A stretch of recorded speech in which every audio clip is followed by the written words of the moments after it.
Welcome to my first ever tier list. This is one of the things that one of my patrons has put together for me. He's a pretty awesome guy.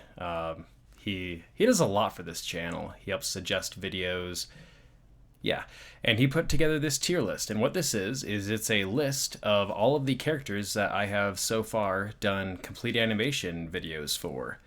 And I guess the idea is that I just look at these characters and rank them on a scale from oof, pretty okay, pretty good, amazing, and best of the best. So, yeah, let's get some of the less incredible stuff out of the way first. We'll put Todd's mother here. So, Todd's mother, we don't get any time with her. All that we see is that she exists and that she stowed Todd away before she got shot. I mean, her character model is pretty good and they made it move really well, but, nothing incredible. You know what? Let's throw that down to okay, I guess. Now, let's go on to, let's do Proxima. Proxima, I'm going to throw in the amazing tier. She is a jaguar, and she's just the best pet ever. The only thing that she ever does that ever really puts her at fault is she laps up a bottle of wine that went on the floor, got drunk, and puked. Nothing really bad to say about her there. Let's see, the next one we got is, let's do Falu from The Rescuers Down Under. I'm going to throw her right there in pretty good. The video actually had the two kangaroos that showed up in the movie. Falu was the female that showed up at the beginning, and then we don't see her ever again. And then Red is the male that we see in the second half of the movie. Never see him again either. I really wish that we got some closure as to what happened to, especially the animals that were kept in McLeach's dungeon. Let's see. Let's do Thunderbolt's adoring fans. We'll just put them in the okay, I guess. It's as characters, well, actually, let's throw them up to pretty good because they're very well animated, because the entire movie is well animated. But it's they perfectly fit their role. They're just supposed to be, the screaming older teenagers, younger adults that are just crazy about their favorite, TV star. But I don't find that kind of character that good. So they're really well animated, but the characters themselves don't elevate them any higher. Let's see. Let's throw Caltag. Yeah, Caltag. Let's put him at pretty good. It's Caltag is awesome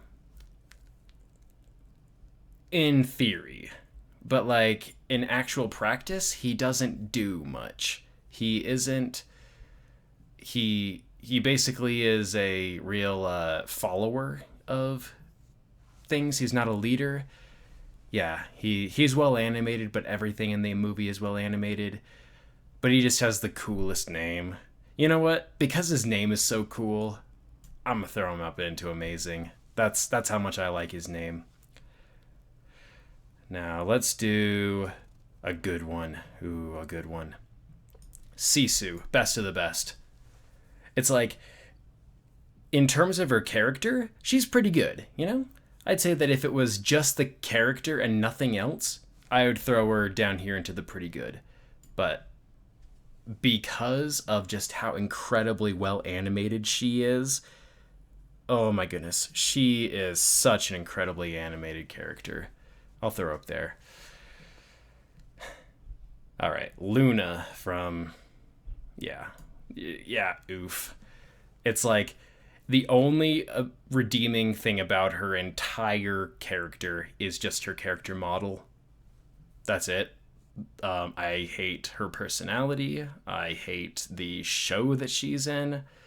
Yeah, Luna, get down there. Let's do the dragon from the Page Master. So in the Page Master, the dragon is a minor character, only shows up for a few minutes, and mostly is just there to be the final test of the main characters. And I'm going to throw it into the okay, I guess. It's like, but at the same time, it's so rare to find 2D animated dragons. On virtue of that, I'm going to put that into pretty good, because the world needs more dragons. That's just a fact. All right, let's grab Stith from Titan AE. I'm going to throw her into amazing, because she is... It's like everybody's like, oh, Hollywood needs more strong female characters. And then Don Bluth gives us a movie with a strong female character, and everybody's like, ooh, maybe not like that. It's like, come on. What more do you want? Stith is awesome. Like, she's pretty cool. Let's see.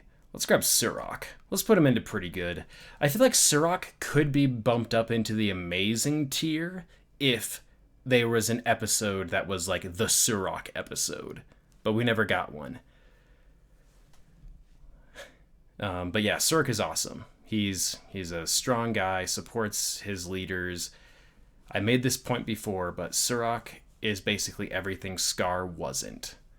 He was the brother to the royalty, and he was more than happy to let the proper succession take place. Let's see. Let's throw Heather into pretty good. I feel like she's mostly just like the teenage daughter who is embarrassed by your dad. And like, she's pretty good. And that's why I put her in pretty good. Let's see. Shira. Oh boy, where do we put Shira? It's either pretty good or amazing.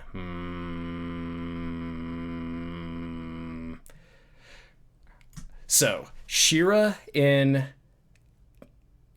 Continental Drift belongs in amazing. Shira in Collision Course belongs in okay, I guess. But I'm just going to put the best version of this character here. She is good. The fact that she was voiced by a celebrity didn't hurt that much. Yeah, Shira's amazing. All right, Master Tigress, best of the best. I think that her character arc in the movies is one of the most satisfying things, because she was basically going to be the Dragon Warrior until Poe showed up. And she resented Poe so hard for that. But then they ended up being best friends. I just think that that's one of the most satisfying character arcs, and her character model is awesome. It moves well. The choreography in her fight scenes is awesome. Yeah. Let's grab Dynamite. Dynamite goes into pretty good. And the reason why is because he was basically one of the 3 characters in the entire movie that I actually enjoyed. The other 2 being Scooby and Shaggy. Basically every other character in that movie didn't do it for me. And Dynamite's awesome. Just like the way he moves and the way they leaned into just how mechanical he is. Awesome. Let's grab the horses from El Cid the Legend. Amazing. It's like, I am a sucker for companion animals that are just good and competent and a little sassy. And the horses, especially El Cid's horse, Bianca, yeah. All right, so let's grab Lil Foxy. She's pretty good. Throw her there. I feel like the movie itself was just pretty good. It's like there was stuff I enjoyed in it, and I enjoyed a bunch of stuff, and I guess she was all right. I liked how it's like she's shorter. It's like that's what she is. She's shorter, not the skinniest thing in the world, but she makes it work. I like that. Let's see. The goat from Green Eggs and Ham. Amazing. So, yeah, the goat from Green Eggs and Ham is just such a good character. And he's like the ultimate, it's nothing personal, it's just a job. But then when the characters keep foiling him, they kind of make it personal, and he starts to go a little bit nuts. Yeah. All right, Spirit, best of the best. Although, so I haven't actually made a video of the complete animation of Spirit yet. From Spirit Stallion of the Cimarron. And so if this was from Stallion of the Cimarron, it would be best of the best. But because the video I made is actually the complete animation of Spirit from the questionable sequel Spirit Untamed, I'm actually going to put him down into pretty good. Like, if this was Stallion of the Cimarron, he'd go right up there. But this is actually Spirit Untamed. And that movie is basically the definition of pretty good. It's like visually incredible, story-wise, a huge letdown. So here, we'll grab the White Wolf from Balto. Yeah, so the White Wolf, amazing. And I really dislike what they tried to do with this character in Balto 2. Yeah, it's like the two Balto sequels are not canon at all. They're basically glorified fan fiction, in my opinion. And that's kind of hypocritical for me to say, because I've said a lot about fan fiction in the past. Let's see. Let's do the dragons from the Tom and Jerry video. I forgot what that's called. Tom and Jerry and something to do with dragons, but I've forgotten what it's called. And we'll throw them into pretty good. I'd say that they were either from oof to okay, I guess. But again, I'm bumping them up just because the world needs more 2D hand-drawn dragons. And that's why I'm also going to throw Maleficent's dragon form. It's either pretty good or amazing. I'm going to say amazing just because it's such a good climax to the film.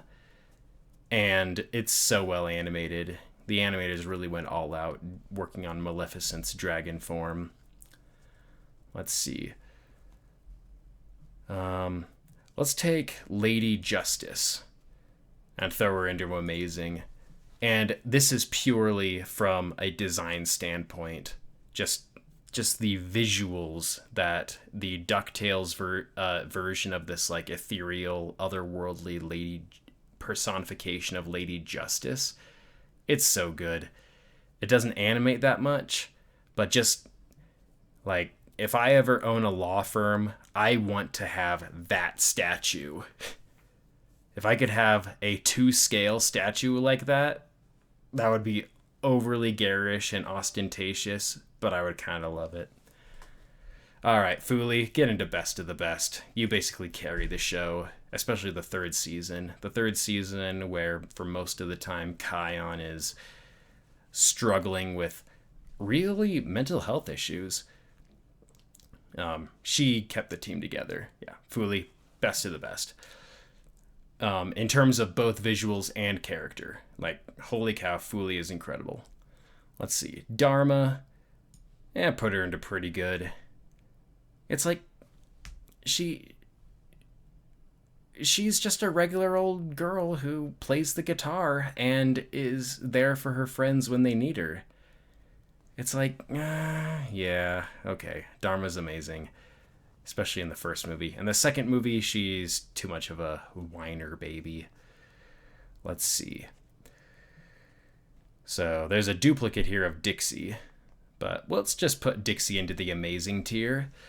And it's not because I like her character, and that's part of the genius of it. Dixie is supposed to be a bit of a drama queen who wants to have everything her way. And she serves that role in the movie perfectly. Yeah. Dixie is pretty darn awesome in The Fox and the Hound 2. I'd say that she's actually like the best character in the entire movie. All right, let's see. Who's next? Ronnie. So Ronnie could be amazing. She could be. But they didn't give her enough time to develop. It's like, if there was a way to put her in the between pretty good and amazing, I'd do it. So I think I'm just going to put her at the top, at the front of the pretty good list. It's like, but she should be like in this middling tier between amazing and pretty good. She could have been amazing. Let's see, Vixie. We'll just put her behind Ronnie. We don't get enough time for her character to develop. She was introduced like basically after the halfway point in the movie, and we don't like what she has going for her is just her character design, which is really good. Let's do the other vixen. I'd say that Maid Marian is pretty high in the amazing tier. Swap.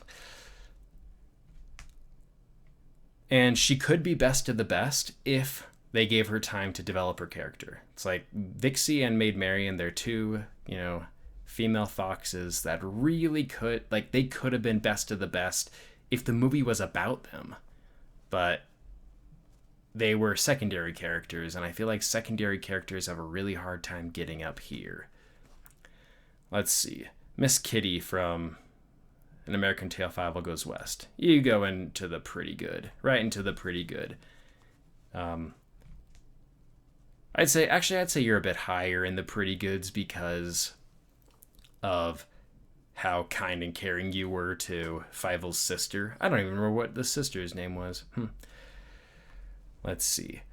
Here we have Matilda.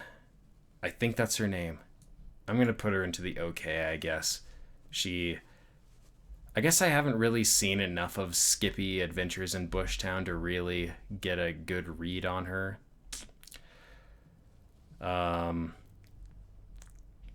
Let's do Summer from 101 Dalmatian Street. Right up there in the amazing. I feel like she could be a best of the best if she was a main character, but she only showed up in one double long episode. And yeah, she's awesome. She's competent, she's smart, but yeah, and her character design is awesome. Like the entire design of this show is incredible. Let's see, Kanga, best of the best. No question. In fact, Kanga, you get right up there. Oh my goodness. I feel like Kanga could be on a tier above best of the best if only she had a movie to herself. If there was a Kanga movie, oh my goodness. So yeah, we already did Dixie, so you go back there. Bianca. Oh, Bianca from Sheep and Wolves. So in the first movie, I'd say that she's a middling pretty good. But I'd say that in the second movie, she is a bottom tier amazing. Yeah, she's awesome. Especially in the second movie, because they really outdid themselves with redesigning her character. I love her hair so much. Her hair is amazing in the sequel. Let's see, Dante. Dante, you go into middling pretty good. You serve your role in the show pretty well. And actually, I'd say that because you had an entire episode to yourself, you get to be a bit higher in the pretty good. Let's see. So, Lola from Space Jam 2, you're at the bottom of pretty good in terms of just your character. If all we had was just the clip of you trying to become an Amazon with Princess Diana, then you'd be probably higher up in the pretty good, but as it is, yeah. And I know I might get some flack for this, but Lola from Space Jam 1, you're just kind of high-ish pretty good. Your character doesn't get much development, but you're well animated. And I'd say that the 2D stuff in Space Jam 2 is well animated too. In fact, because of how well the 2D stuff was in Space Jam 2, I'm going to throw you above Lil Foxy and Dynamite. Let's see. Elsa from We're Back, a Dinosaur Story. Lower tier, pretty good. In terms of character and your arc. In terms of animation, really good. But I'm not the biggest fan of her design. She's kind of portly. Let's see. Sky's aircraft from Paw Patrol movie. We'll throw that into a higher pretty good. In fact, I'd say that actually you're at bottom tier amazing. Because, like, it basically embodies everything I loved about that movie. Just the over-the-top action of it all. So this should actually be Queen Callista from SWAT Cats instead of Miss Callie. And I'd say that Queen Callista is middling pretty good. In fact, I'm going to throw her at the bottom because I hate the way that they designed the character. Like, if you look at T-Bone and Razor, it's like, yeah, those are good anthropomorphic cartoon cats. You look at her and it's like, where's the cat? All I see is the woman. Let's see. In fact, I'm going to put you at higher tier okay, I guess, because of how much I disagree with the way that they designed her face. Let's see. Rita from Oliver and Company. Higher tier amazing, because, like, she's there the entire movie, and she is nothing if not the voice of reason for the entire gang. And I like her character model. She's got that sort of inexplicable eyeshadow thing going on. All right. So, Manny's true form from DuckTales. I'm going to put that into lower middling pretty good. In fact, I'm going to bump it up a bit just because of how much I enjoyed the animation of him coming back to his true form. Just them animating in a kid's show muscle and sinew and bone growing back to form that. In fact, I'm going to throw that even higher up there because of how much I liked that sequence of animation. And let's see. The cat from The Cat That Looked at a King. Upper tier amazing. In fact, I'm going to put her above Maid Marian because just the animation. Like, the story was whatever. It was cute. But just how well animated it was. Just the character design was pretty good. But just making it move as well as they did, top tier. And Jenna. Obviously. Oh my goodness. In fact, Jenna, you get there. It's a tie between Kanga and Jenna. You know, I'll just throw Jenna there because I think that her character model is more appealing. So yeah, that's this tier list of all the characters that I have done a complete animation of so far. Although, I think that my patron, when he made this list, didn't go far enough back because I also did a complete animation of the Great Prince of the Forest from Bambi 2 and Shira from The Lion King 2 and The Lion Guard. But yeah, so that is this list. Thanks for watching.